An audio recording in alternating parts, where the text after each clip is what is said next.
Hello, my lovelies. I am going to allow just a few moments for people to start joining us. And you know the routine. I have to go right over here to share you on the other social media so that we can all see each other and everyone can come here and we can enjoy the story. Let me see. We'll go right over here to mine, your channel. And wait a minute. It looks like I'm live. Well, that's better than being dead.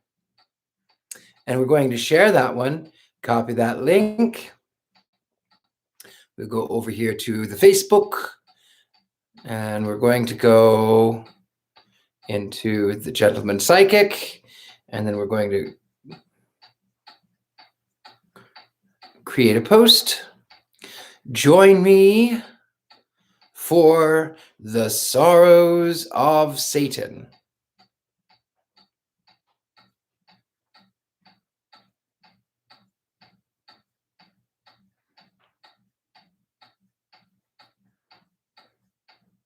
And I have to click the link and hit the paste button.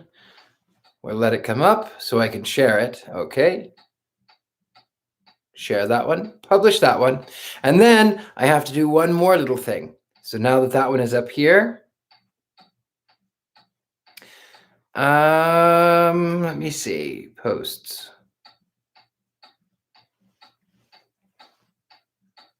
Good.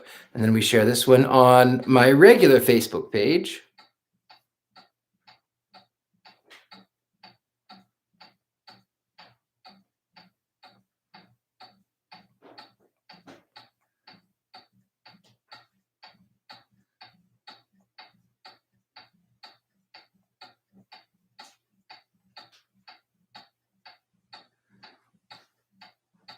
There we go.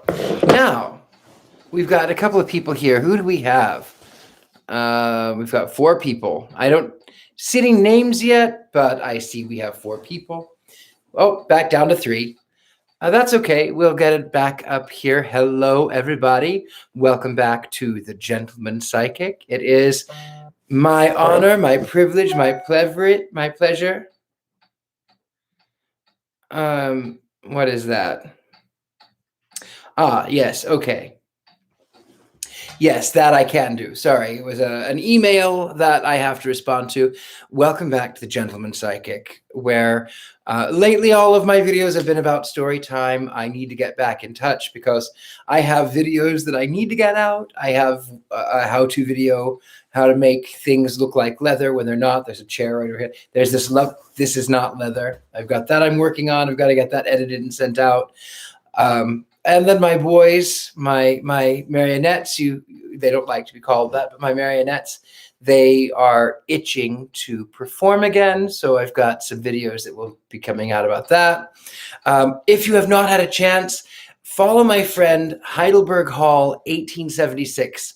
So a little story about that. My friend Wayne David Hand owns this magnificent, he's restoring this Second Empire mansion in Pennsylvania. It is so gorgeous. It is one of the most beautiful examples of Second Empire that I have ever seen. And of course, the interior, the design is really beyond words, just beautiful. So if you haven't followed him, give a follow to Heidelberg Hall, H-E-I-D. I think I should probably spell it on here. So let me see. Just a second. We'll go on to the Instagram again, modern technology.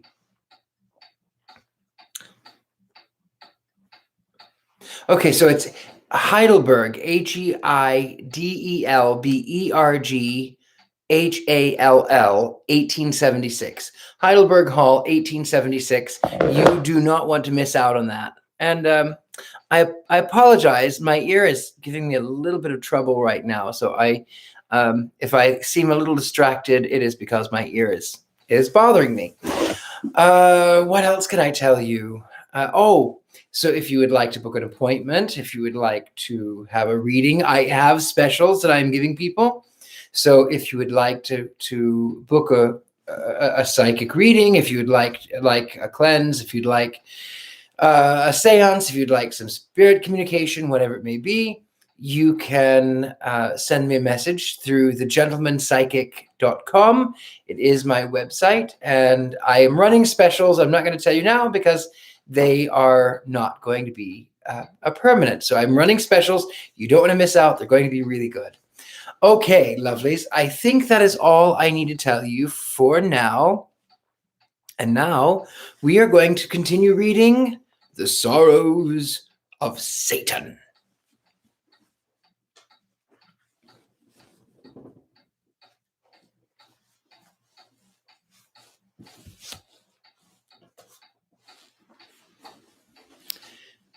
Now, I won't be able to see you in the chat. I don't know if anyone can even chat. I thought you could, but I don't see how I can get it in there. Let's see. Well, I don't know. If you're here, leave a message in the chat if you can. I hope you can. Anyway, lovelies, without further ado, I am going to start with chapter number 7. The next 3 or 4 weeks flew by in a whirl of excitement, and by the time they were ended, I found it hard to recognize myself in the indolent, listless, extravagant man of fashion I had so suddenly become. Sometimes, at stray and solitary moments, the past turned back upon me like a revolving picture in a glass, with a flash of unwelcome recollection, and I saw myself worn and hungry, and shabbily clothed, bending over my writing in my dreary lodging, wretched, yet amid all my wretchedness receiving curious comfort from my own thoughts, which created beauty out of penury and love out of loneliness. This creative faculty was now dormant in me. I did very little and thought less, but I felt certain that this intellectual apathy was but a passing phase, a mental holiday, and desirable cessation from the brain work, to which I was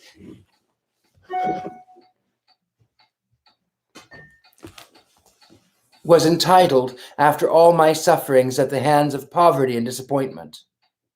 My book was nearly through the press, and perhaps the chiefest pleasure of any I now enjoyed was the correction of the proofs as they passed under my supervision. Yet even this, the satisfaction of authorship, had its drawback, and my particular grievance was somewhat singular. I read my own work with gratification, of course, for I was not behind my contemporaries in thinking well of myself in all I did. But my complacent literary egoism was mixed with a good deal of disagreeable astonishment and incredulity, because my work, written with enthusiasm and feeling, propounded sentiments and included theories which I personally did not believe in. Now, how had this happened? I asked myself. Why had I thus invited the public to accept me at false valuation? I paused to consider, and I found the suggestion puzzling. How came I to write the book at all, seeing that it was utterly unlike me as I now knew myself? My pen, consciously or unconsciously, had written down things which my reasoning faculties entirely repudiated, such as belief in God, trust in the eternal possibilities of man's diviner progress. I credited neither of these doctrines.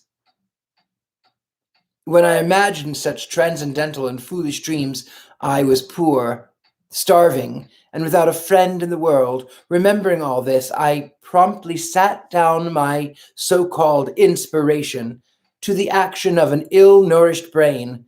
Yet there was something subtle in the teaching of the story, and one afternoon, when I was revising some of the last proof sheets, I caught myself thinking that the book was nobler than its writer.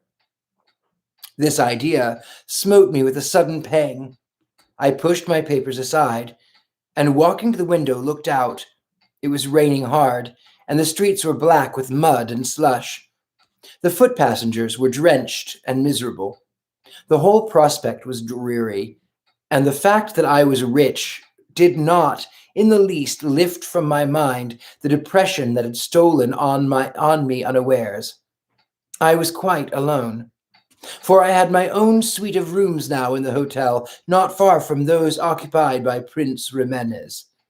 I also had my own servant, a respectable, good sort of fellow, whom I rather liked because he'd shared to the full instinctive aversion I felt for the prince's man, Amiel.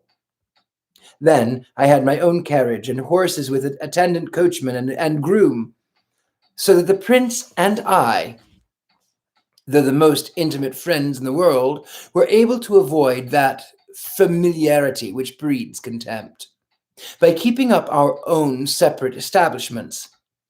On this particular afternoon, I was in the more miserable humor than ever my poverty had brought upon me.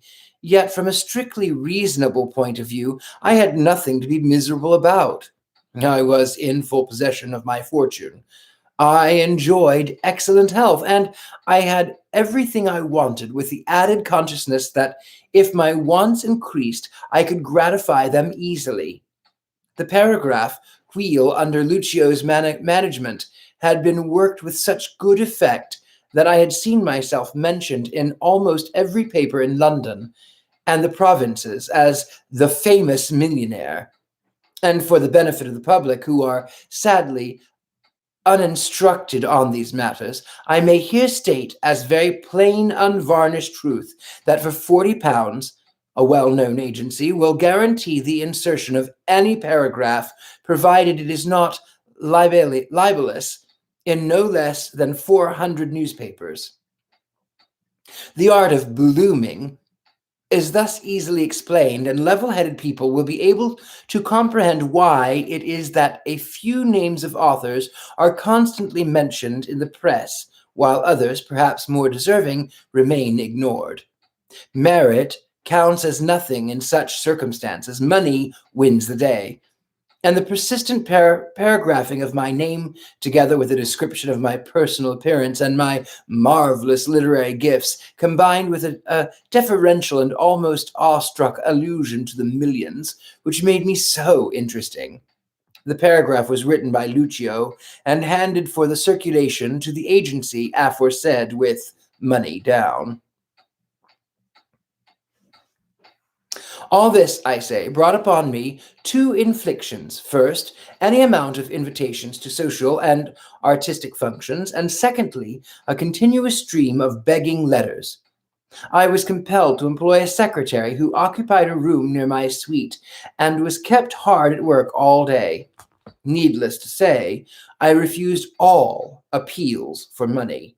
No one had helped me in my distress, with the exception of my old chum, Buffles. No one, save he, had even given me so much as a word of sympathy.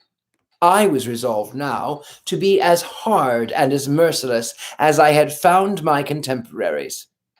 I had a certain grim pleasure in reading letters from 2 or 3 literary men asking for work as secretary or companion, or, failing that, for the loan of a little cash to tide over present difficulties. One of these applicants was a journalist on the staff of a well-known paper who had promised to find me work, and who, instead of doing so, had, as I afterwards learned, strongly dissuaded his editor from giving me any employment. He never imagined that Tempest the millionaire and Tempest the literary hack were one and the same person. So little do the majority think that wealth can ever fall to the lot of authors. I wrote to him myself, however, and told him what I deemed it well he should know, adding my sarcastic thanks for his friendly assistance to me in a time of need, and herein I tasted something of the sharp delight of vengeance. I never heard from him again, and I'm pretty sure my letter gave him material not only for astonishment, but also meditation. Yet with all of the advantages over both friends and enemies which I now possessed, I could not honestly say I was happy. I knew I could have every possible enjoyment and amusement the world had to offer. I knew I was one of the most envied among men, and yet, as I stood looking out of the window at the present persistently falling rain, I was conscious of a bitterness rather than a sweetness in the full cup of fortune. Many things that I had imagined would give me intense satisfaction, and falling curiously flat. For example, I had flooded the press with the most carefully worded, prominent advertisements of my forthcoming book, and when I was poor, I had pictured to myself how I should revel in doing this.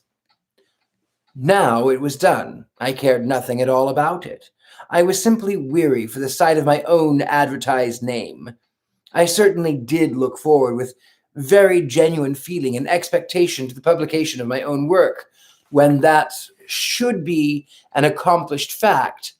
But today, even that idea has lost some of its attractiveness, owing to this new and unpleasant impression on my mind that the contents of that book were as utterly the reverse of my own true thoughts as they could well be.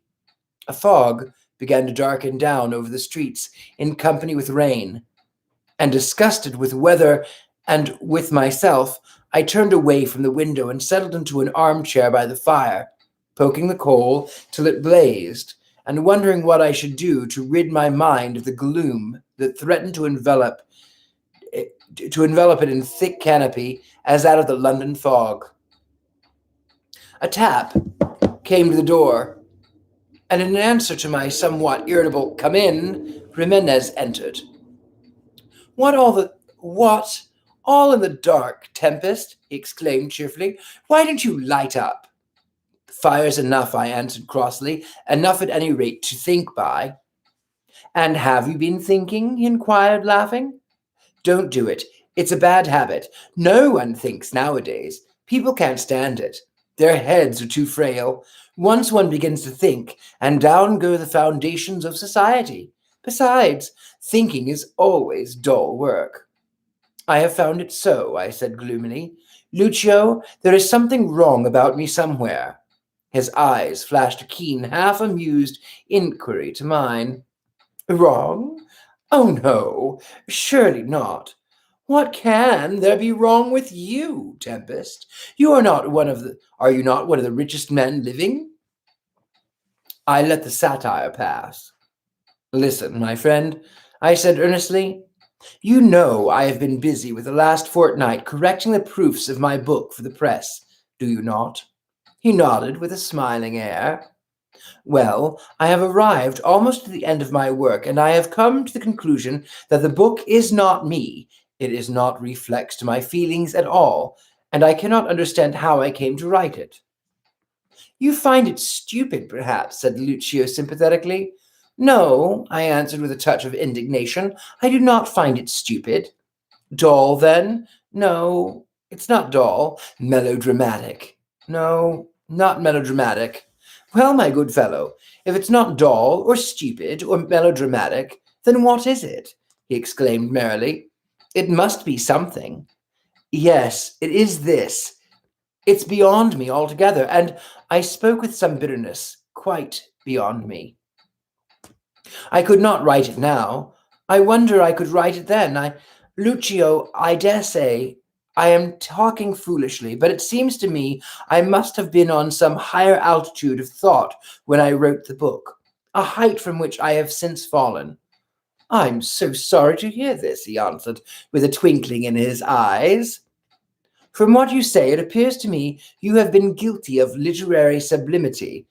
Oh, bad, very bad. Nothing can be worse. To write sublimely is a grievous sin, and one which critics never forgive. I'm really grieved for you, my friend. I never thought your case was quite so desperate. I laughed in spite of my depression. You're incorrigible, Lucio, I said. But your cheerfulness is very inspiriting. All I wanted to explain to you is this, that my book expresses a certain tone of thought which, purporting to be mine, is not me. In short, I and my present self have no sympathy for it. I must have changed very much since I wrote it. Changed? Why say, I should think so, said Lucio, who laughed heartily. The possession of 5 million is bound to change a man considerably, for the better or the worse. But you seem to be worrying yourself not absurdly about nothing. Not one author in many centuries writes from his own heart, or as he truly feels. When he does, he becomes well nigh immortal. This planet is too limited to hold more than one Homer, one Plato, one Shakespeare. Don't distress yourself. You are neither of these three. You belong at the age, Tempest. It is a decadent, ephemeral age. The most things connected with it are decadent and ephemeral. Any era that is dominated by the love of money only has a rotten core within it, must perish. All history tells us so, but no one accepts the lesson of history. Observe the signs of time. Art is made subservient to the love of money. Literature, politics, and religion the same. You cannot escape from general disease. The only thing to do is to make the best of it. One can reform it, at least of all you, who have so much of the lucre given to your share. He paused. I was silent, watching the bright fire glow and the dropping red cinders. What I'm going to say now, he proceeded in soft, almost melancholy accents, will sound ridiculously trite. Still, it has the perverse prosiness of truth about it. It is this. In order to write with these intense feelings, you must first feel. Very likely when you write with these intense feelings, very likely when you wrote this book of yours, you were almost a human hedgehog in the way of feeling. Every prickly point of you was erect and responsive to the touch of all influences, pleasant or the reverse, imaginative or realistic. This is a condition which some people envy, and others would rather dispense with. Now that you, as a hedgehog, have no further need for either alarm, indignation, or self-defense, your prickles are soothed into an agreeable passiveness, and you partially cease to feel.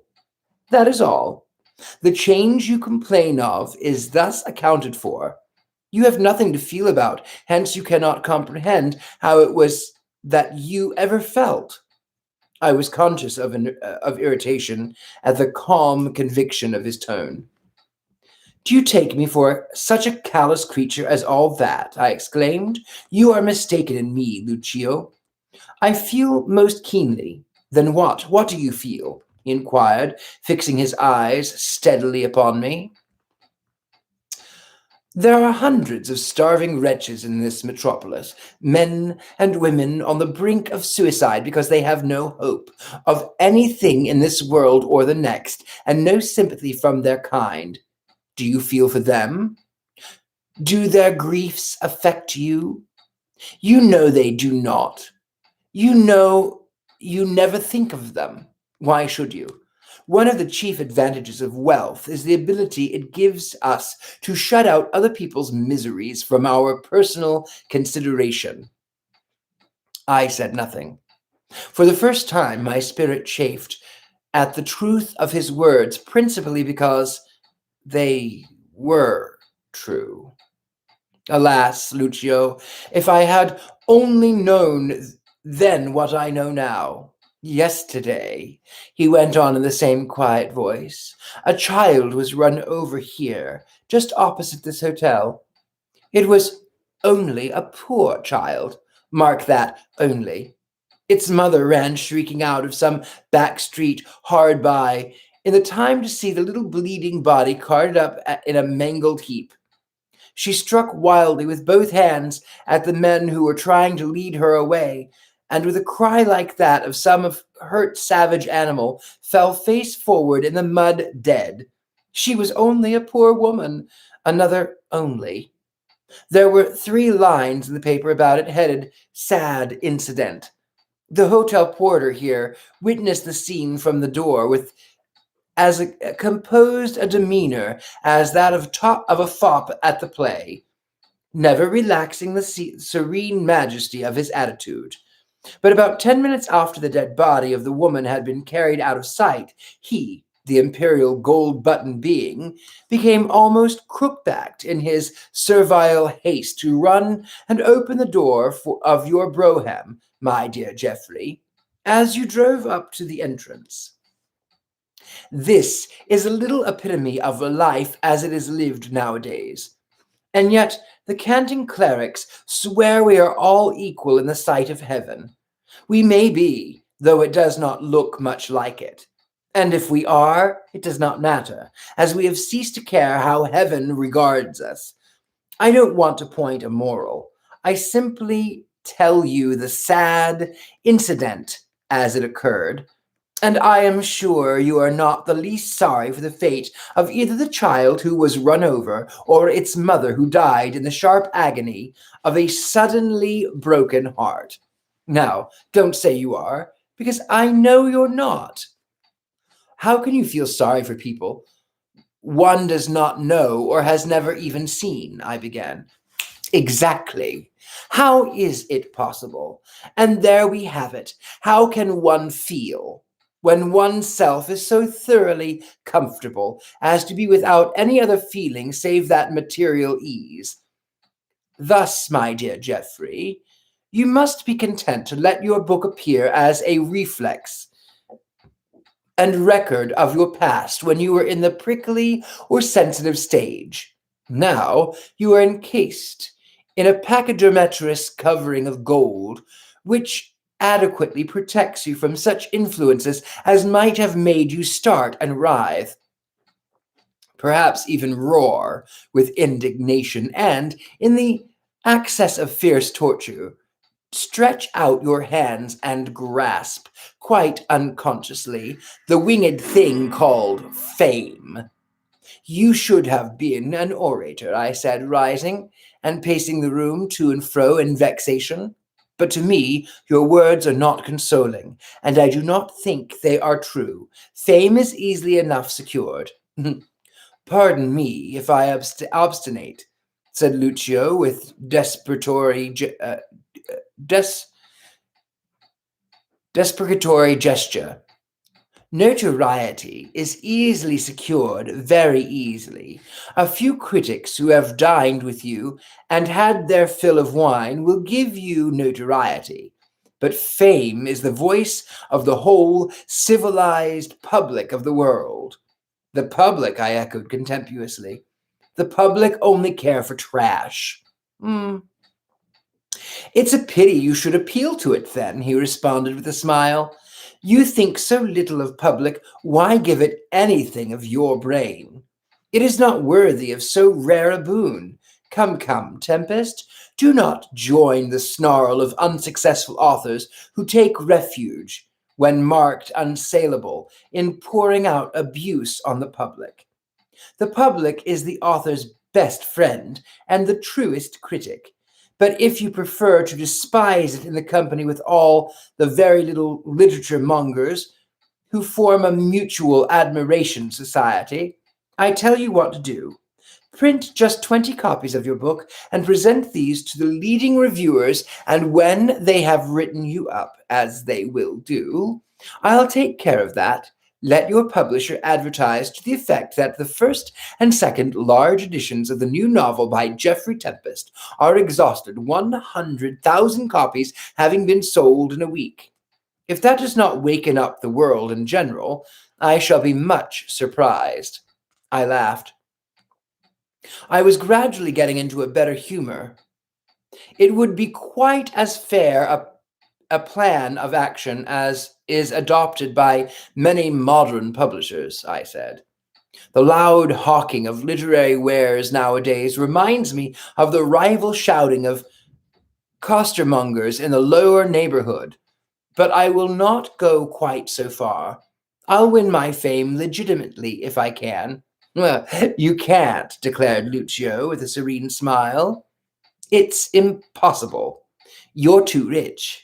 That of itself is not legitimate in literature, which great art generally elects to wear poverty in its buttonhole as a flower of grace. The fight cannot be equal in such circumstances.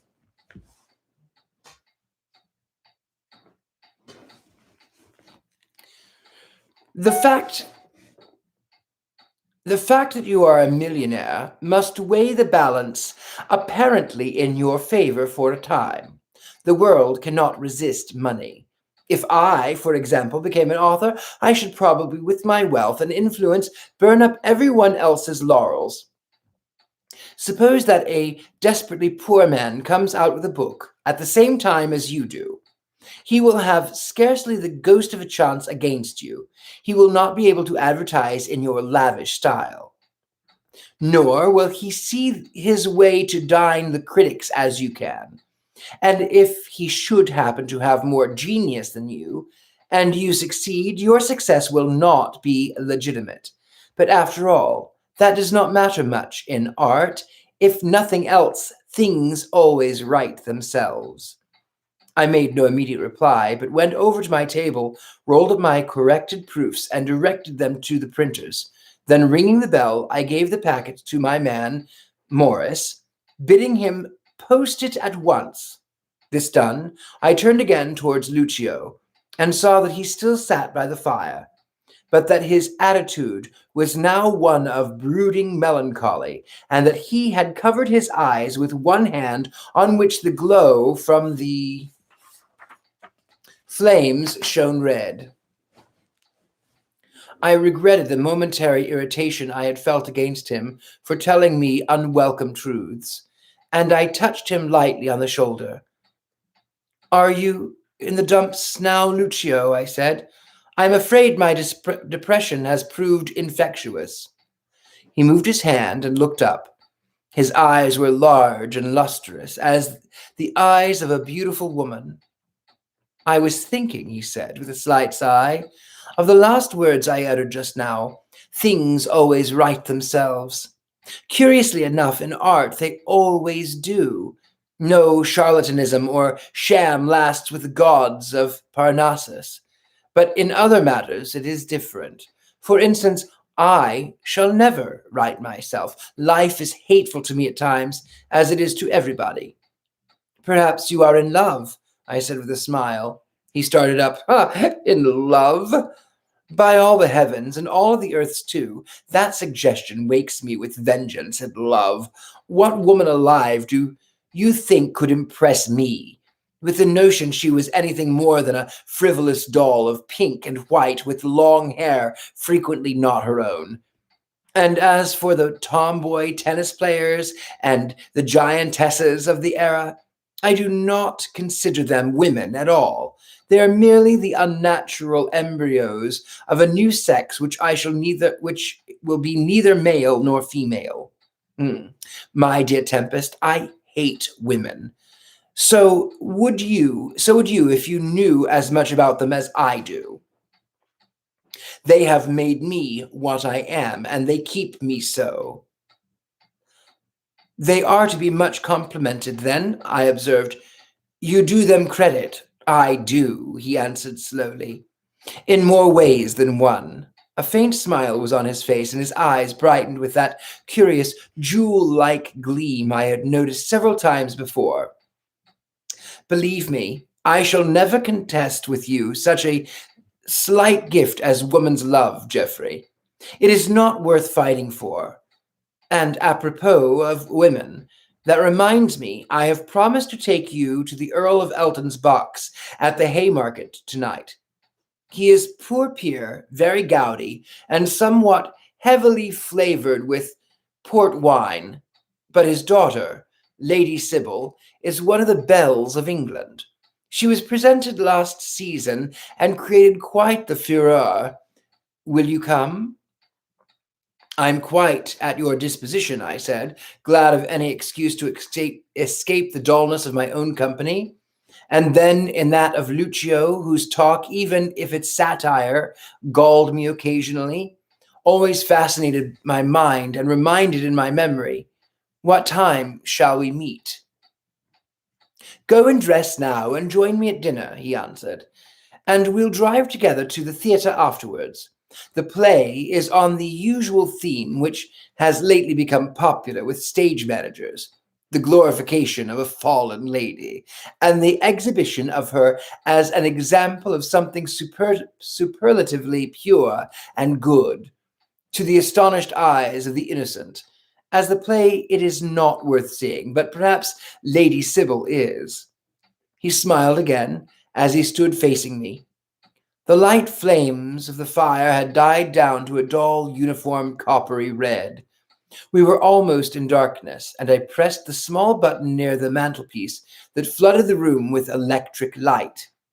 This extraordinary beauty then struck me afresh as something altogether singular and half unearthly. Don't you find that people look at you very often as you pass, Lucio? I asked him suddenly and impulsively. He laughed. Not at all. Why should they?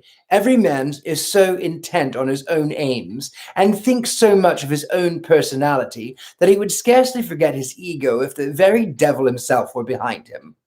Women look at me sometimes with the affected coy and kitten-like interest usually exhibited by the frail sex for a personable man. I cannot blame them, I answered, my gaze still resting on his stately figure and fine head, with as much admiration as I might have felt for a noble picture or a statue. What of this Lady Sybil we are to meet tonight? How does she regard you? Lady Sybil has never seen me, he replied, and I have only seen her at a distance. It is chiefly for the purpose of an introduction to her that the Earl has asked us to his box this evening. Aha! Matrimony in view, I exclaimed jestingly. Yes, I believe Lady Sybil is for sale, he answered with the callous coldness that occasionally distinguished him and made his handsome features look like an impenetrable mask of scorn. But up to the present, the bids have not been sufficiently high, and I shall not purchase. I have told you already, Tempest, I hate women. Seriously? Most seriously. Women have always done me harm. They have wantonly hindered me in my progress, and why I specially abominate them is that they have been gifted with an enormous power for doing good, and that they let this power run to waste and will not use it. Their deliberate enjoyment and choice of repulsive, vulgar, and commonplace side of life disgusts me. They are much less sensitive than men, and infinitely more heartless. They are the mothers of the human race, and the faults of the race are chiefly due to them. That is another reason for my hatred. Do you want the human race to be perfect? I asked, astonished. Because if you do, you will find that impossible. He stood for a moment, apparently lost in thought. Everything in the universe is perfect, he said, except that curious piece of work, man. Have you never thought out any reason why he should be the one flaw, the one incomplete creature in a matchless creation? No, I have not, I replied. I take things as I find them. So do I. And he turned away. And as I find them, so they find me. Au revoir. Dinner in an hour's time, remember. The door opened and closed. He was gone. I remained alone for a little, thinking what a strange disposition was his. What a curious mixture of philosophy, worldliness, sentiment, and satire seemed to run like the veins of a leaf through the variable temperament of this brilliant, semi-mysterious personage who had by the mere chance become my greatest friend. We had now been more or less together for nearly a month, and I was no closer to the secret of his actual nature than I had been at first. Yet I admired him more than ever. Without his society, I felt life would be deprived of half its charm. For though, attracted as human moths will be by the glare of my glittering millions, numbers of so-called friends now surrounded me. There was not one among them who was so dominated my every mood and with whom I had so much close sympathy as this man, this masterful, half cruel, half kind companion of my days, who at times seemed to accept all life as the veriest bagatelle and myself as part of the trivial game. Chapter 8. No man, I think, ever forgets the first time he is brought face to face with perfect beauty in woman. He may have caught fleeting glimpses of loveliness on many fair faces often. Bright eyes may have flashed on him like starbeams. The hues of dazzling complexion may now and then have charmed him, or the seductive outlines of a graceful figure. All these are mere peeps into the infinite. But when such vague and passing impressions are suddenly drawn together in one focus, when all his dreamy fancies of form and color take visible and complete manifestation in one living creature, who looks down upon him as it were from an empyrean of untouched maiden pride and purity, it was more to his honor than his shame. If his senses swoon at the ravishing vision, and he, despite his rough masculinity and brute strength, becomes nothing but the merest slave to passion. In this way was I overwhelmed and conquered without any chance of deliverance when Sybil Elton's violet eyes, lifted slowly from the shadow of their dark lashes, rested upon me with that indefinable expression of mingled interest and indifference which is supposed to indicate high breeding, but which more frequently intimidates and repulses the frank and sensitive soul. The Lady Sybil's glance repelled, but I was none the less attracted. Jimenez and I had entered the Earl of Elton's box at the Haymarket between the first and second acts of the play, and the Earl himself, an unimpressive, bald-headed, red-faced old gentleman with fuzzy white whiskers, had risen to welcome us, seizing Lucio's hand and shaking it with particular effusiveness. I learned afterward that Lucio had lent him £1,000 on easy terms, a fact which partly accounted for the friendly fervor of his greeting. His daughter had not moved, but a minute or two later when he addressed her somewhat sharply, saying, "Sybil, Prince Jimenez and his friend Mr. Geoffrey Tempest." She turned her head and honored us both with the chill glance I have endeavored to describe, and the very faintest possible bow as an acknowledgement of our presence. Her exquisite beauty smote me dumb and foolish. I could find nothing to say, and stood silent and confused, with strange sensation of bewilderment upon me. The old Earl made some remark about the play, which I scarcely heard, though I answered vaguely and at a haphazard. The orchestra was playing abominably, as usual in theatres, and its brazen din sounded like the noise of the sea in my ears. I had not much real consciousness of anything save the wondrous loveliness of the girl who faced me, clad in pure white, with a few diamonds shining about her like stray dewdrops on a rose. Lucio spoke to her, and I listened. "At last, Lady Sybil," he said, bending towards her deferentially. "At last, I have the honor of meeting you. I have seen you often, as one sees a star at a distance." She smiled, a smile so slight and cold that it scarcely lifted the corners of her lovely lips. "I don't think I have ever seen you," she replied, "and yet there's something oddly familiar in your face. I have heard my father speak of you constantly. I need scarcely say his friends are always mine." He bowed. To merely speak to Lady Sybil Elton is counted sufficient to make the man so privileged happy, he said. To be her friend is to discover the lost paradise. She flushed, then grew suddenly very pale and shivering. She drew her cloak towards her. Jimenez wrapped its perfumed silken folds carefully round her beautiful shoulders. How I grudged him with the dainty task. He then turned to me and placed a chair just behind hers. Will you sit here, Geoffrey? He suggested. I want to have a moment's business chat with Lord Elton.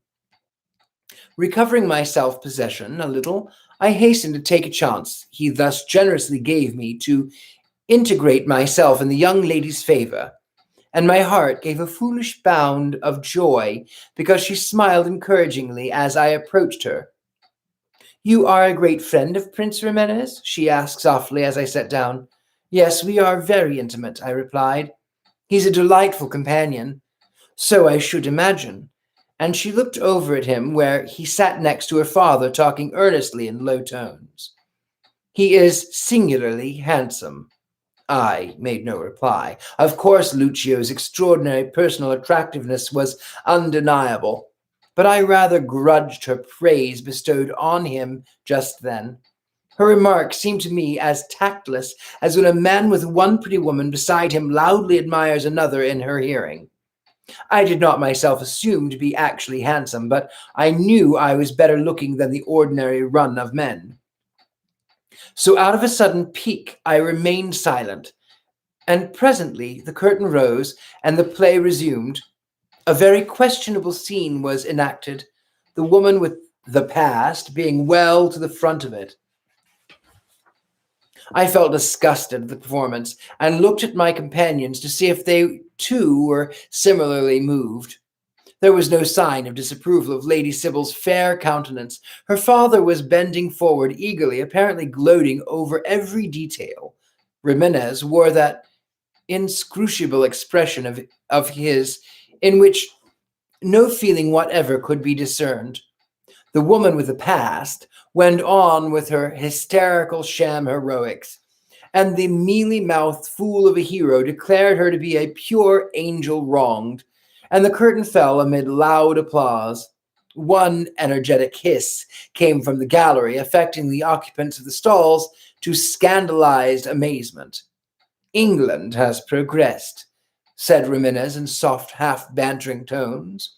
Once upon a time, this play would have been hooted off stage as likely to corrupt the social community, but now the only voice of protest comes from the lower classes.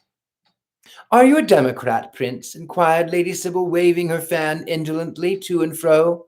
Not I. I always insist on the pride and supremacy of worth. I do not mean money value, but intellect.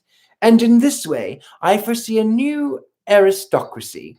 When the high grows corrupt, it falls and becomes the low. When the low educates itself and aspires, it becomes the high. This is simply the course of nature. But God bless my soul, exclaimed Lord Elton. You don't call this play low or immoral, do you? It's a realistic study of modern social life. That's what it is.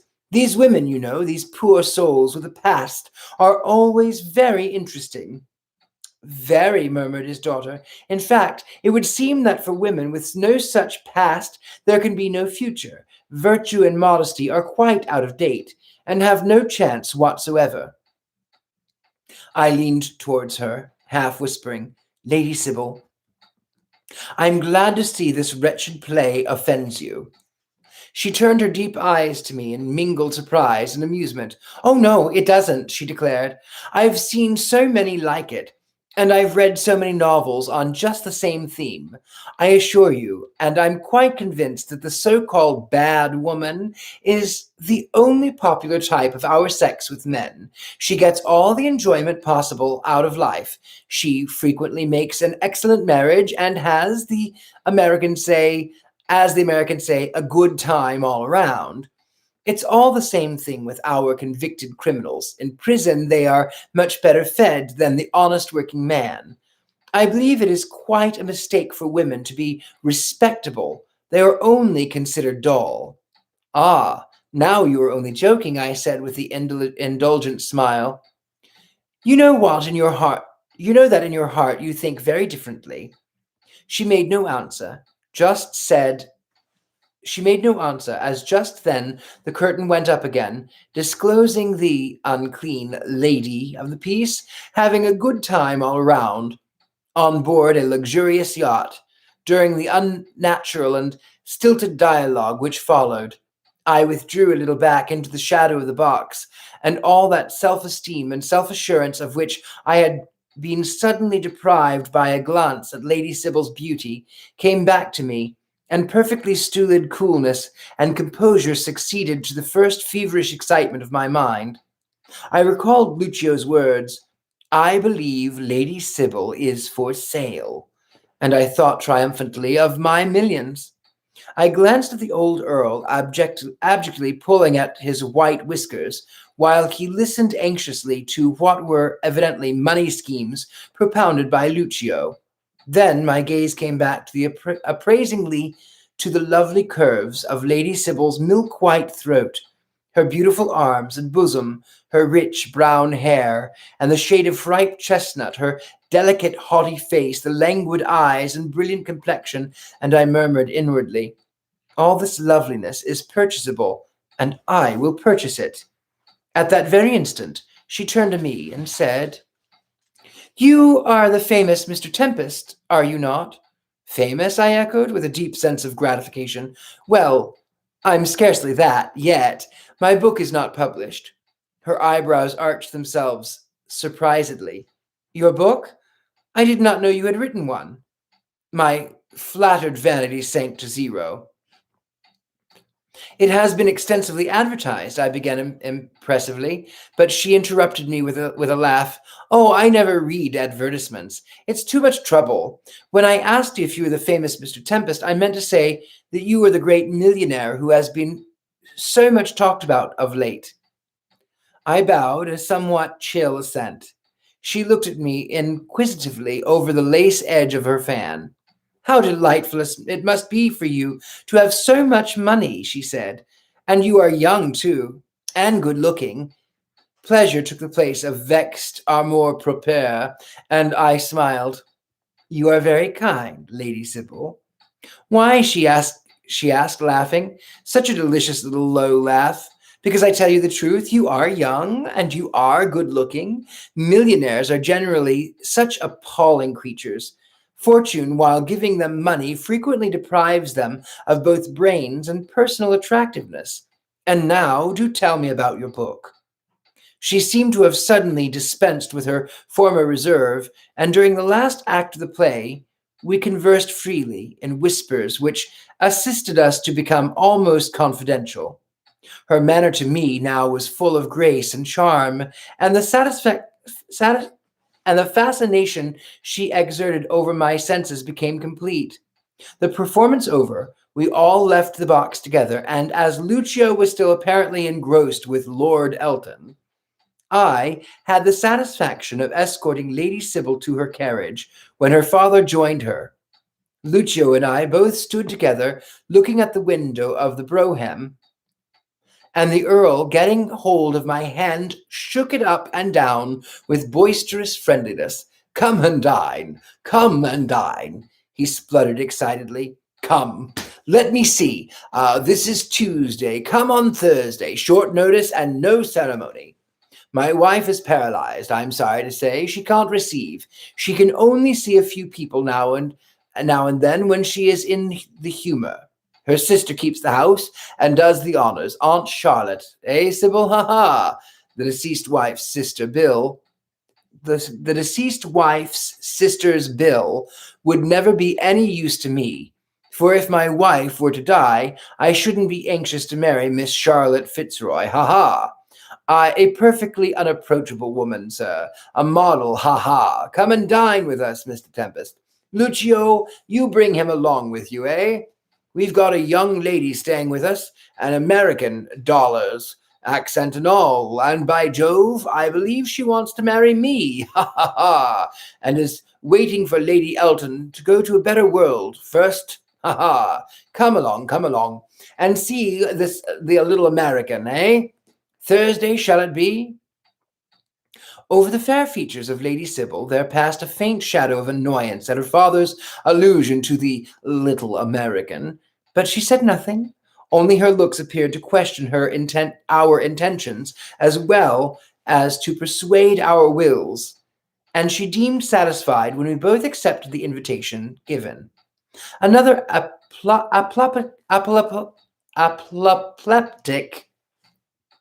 apoplectic chuckle from the Earl, and a couple of handshakes, a slight graceful bow from her lovely ladyship as we raised our hats in farewell, and the Elton equipage rolled away, leaving us to enter our own vehicle, which, amid the officious roarings of the street boys and policemen, had just managed to draw up in the front of the theatre as well. As we drove off, Lucio peered inquisitively at me. I could see the steely glitter of his fine eyes in the semi-darkness of the brougham, and said, "Well?" I was silent. "Don't you admire her?" he went on. "I must confess she is cold, a very chilly vestile indeed, but snow often covers volcanoes. She has good features and a naturally clear complexion." Despite my intention to be reticent, I could not endure this tame description. "She is perfectly beautiful," I said emphatically. "The dullest eyes must see that. There is not fault to be found with her, and she is wise to be reserved and cold. Were she too lavish of her smiles and too seductive in manner, she might drive many men not only into folly but madness." I felt rather than saw the cat-like jewel glance he flashed upon me. "Positively, Geoffrey, I believe that, notwithstanding the fact that we are only in February, the wind blows upon you due south, bringing with its odors of rose and orange blossom. I fancy Lady Sybil has powerfully impressed you." "Did you wish me to be impressed?" I asked. "I? My dear fellow, I wish nothing that you yourself do not wish. I accommodate my ways to my friends' humours if asked for my opinion. I should say it is rather a pity if you are really smitten with the young lady, as there are no obstacles to be encountered. A love affair to be conducted with spirit and enterprise should always bristle with opposition and difficulty, real or invented. A little secrecy and a good deal of wrongdoing, such as sly assignations and the telling of any amount of lies, such things add to the agreeableness of love-making on this planet." I interrupted him. "Now see here, Lucio, you are very fond of alluding to this planet as if you knew anything about other planets," I said impatiently. "This planet, as you somewhat contemptuously call it, is the only one we have any business with." He bent his piercing look so ardently upon me that for the moment I was startled. "If that is so," he answered, "why in heaven's name do you not let the other planets alone? Why do you strive to fathom their mysteries and movements? If men, as you say, have no business with any planet save this one, why are they ever on alert to discover the secret of mightier worlds, a secret which haply it may some day terrify them to know?" The solemnity of his voice and the inspired expression of his face awed me. I had no reply ready, and he went on, "Do not let us talk, my friend, of planets, not even of this particular pinpoints among them known as Earth. Let us return to a better subject, the Lady Sybil. As I have already said, there is no obstacle in way of your wooing and winning her, if such is your desire. Geoffrey Tempest, as mere author of books, would indeed be insolent to aspire to the hand of an earl's daughter, but Geoffrey Tempest, millionaire, will be a welcome suitor. Poor Lord Elton's affairs are in bad way. He is almost out at elbows. The American woman who is boarding with him?" "Boarding with him," I exclaimed. Surely he does not keep a boarding house. Lucio laughed heartily. No, you must not put it so coarsely, Geoffrey. It is simply this, that the Earl and Countess of Elton give the prestige of their home and protection to Miss Diana Chesney, the American aforesaid, for trifling sum of 2,000 guineas per annum. The Countess, being paralyzed, is obliged to hand over her duties of chaperonage to her sister, Miss Charlotte Fitzroy, but the halo of the coronet still hovers over Miss Cheney's brow. She has her own suite of rooms in the house, and goes wherever it is proper for her to go, under Miss Fitzroy's care. Lady Sybil does not like the arrangement, and is therefore never seen anywhere except with her father. She will not join in the companionship with Miss Chesney, and has said so pretty plainly. I admire her for it, I said warmly. I really am surprised that Lord Elton should be condensed.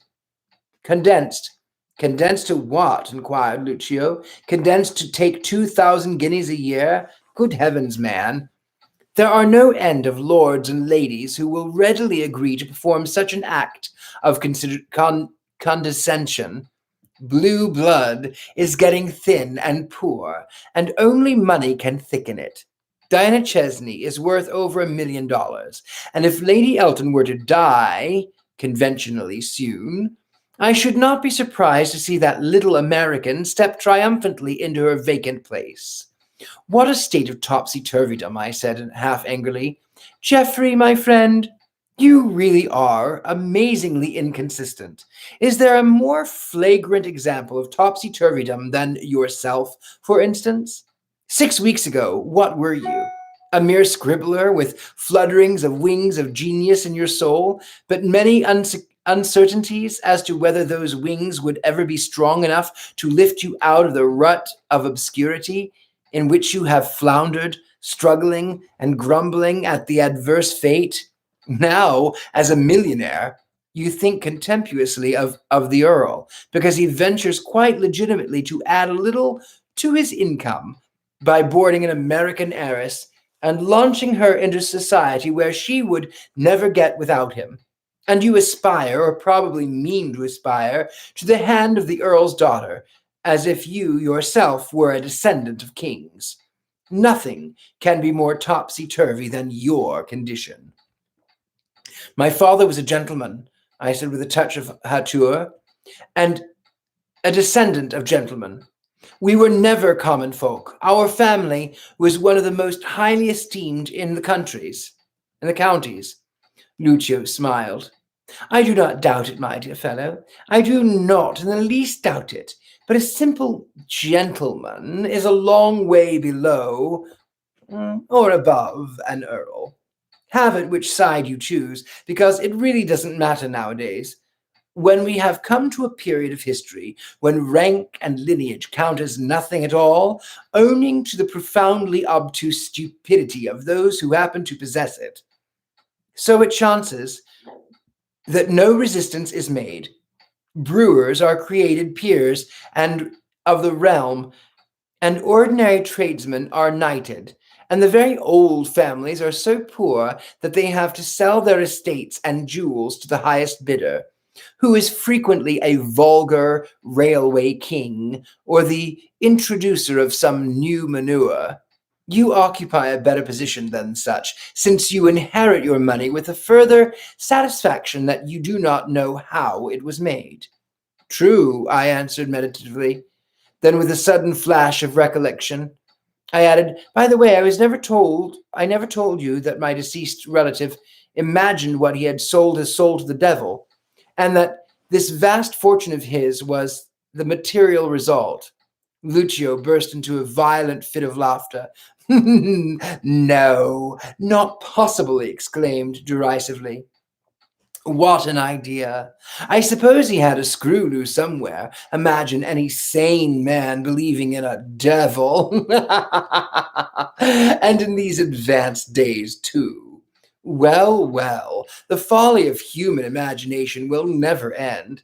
Here we are, and he sprang lightly out of out as the brougham stopped the Grand Hotel.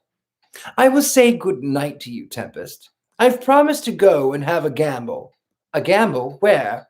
At one of the select private clubs. There are any amount of them in the eminently moral metropolis. No occasion to go to Monte Carlo. Will you come? I hesitated. The fair face of Lady Sybil haunted my mind, and I felt with no doubt foolish sentimentality that I would rather keep my thoughts of her sacred and unpolluted by contact with things of a lower tone. No, not tonight, I said. Then half smiling, I added, it must be rather a one-sided affair for other men to gamble with you, Lucio. You can afford to lose, and perhaps they can't. If they can't, they shouldn't play, he answered. A man should at least know his own mind and his own capacity. If he doesn't, he is no man at all. As far as I have learned by long experience, those who gamble like it. And when they like it, I like it. I'll take you with me tomorrow if you care to see the fun. Or one or two very eminent men are the members of the club, though, of course, they wouldn't have it known for the world. You shan't lose much.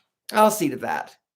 All right, tomorrow it shall be, I responded, for I did not wish to appear as though I grudged losing a few pounds at play. But tonight, I think I'll write some letters before going to bed. Yes, and dream of Lady Sybil, said Lucio, laughing. If she fascinates you as much when you see her again on Thursday, you had better begin the siege. He waved his hand gaily, and re-entering his carriage was driven off with a furious pace through the drifting fog and rain. And there we have it, my darlings. That's where we end for the evening. I don't know why there are no comments. It is possible that I may have forgotten to. Can I do that? I don't think I can do that. Okay. Well, I don't know why there are no comments. I may have accidentally clicked it for children, which would be why I don't see you. If you are here, I appreciate you. I love you. If not, send me a message. Tell me that that you can't comment. Anyway, lovelies, to book a reservation, find me on thegentlemanpsychic.com. If you are enjoying this channel, you can join me on Patreon. That's the best way. Patreon.com/thegentlemanpsychic. You can find me on PayPal at rlillard6@gmail.com. You can find me on Venmo at Richard-Lael Lillard. All ways to support the channel and to keep things flowing, keep the lights on. Anyway, my lovelies, I hope you have a good evening. Thank you for joining me for this hour. I'm really enjoying this book, and I look forward to our next time. Have a good night.